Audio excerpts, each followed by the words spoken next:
आहे, तिला थोडं वळण लावा की. अहो खरबुडे, वळण लावायला तो काही रस्ता आहे का? शिस्त लावा, बाकी काही नाही. आणि हो, जरा अभ्यासाकडे लक्ष द्या. पण मी तर रोजच अभ्यास करते. हो का? म्हणूनच तर सगळ्या विषयामध्ये 30 पैकी 8 मार्क्स आहे. 8. किती? 8. 8 मार्क्स. नाव केलं पोरी, नाव केलं. अख्ख्या आपल्या खानदानामध्ये 5 मार्काच्या वर कोणी गेलं नाही आणि तू 8 मार्क घेतली. शाबास पोरी, शाबास. हॅलो हॅलो पप्प्या, हो मी काय बोलतो, मोठा बॅनर छाप, हो, आणि सर्व गावाकडनं शुभेच्छा टाक. अरे का, अरे आपल्या पोरीला 8 मार्क भेटली आहे.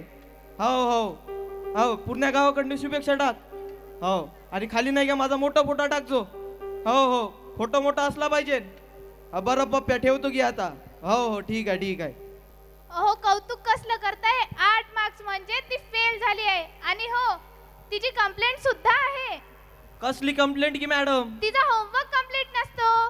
काय रे बाळा, तू होमवर्क का कंप्लीट करत नाही?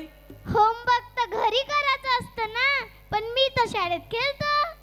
अहो खरबुडे, आता तुम्हीच समजवा यांना. अहो सर, हे तुमची मुलगी की नाही? गोष्टीतील प्रश्न विचारला की उत्तर बीत बरोबर देत नाही. त्या दिवशी हिला एक प्रश्न केला होता की विहिरीत कुऱ्हाड पडल्यावर काय वरील? पाणी. कसं काय पाणी वरील? पाण्यात काही पण टाकलं तर पाणीच वर येणार ना.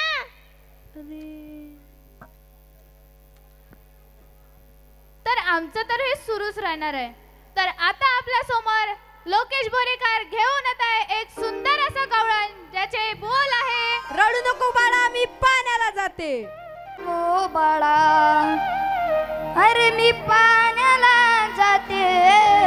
रडू नको बाळा, अरे मी पाण्याला जाते. पाण्याला जाते.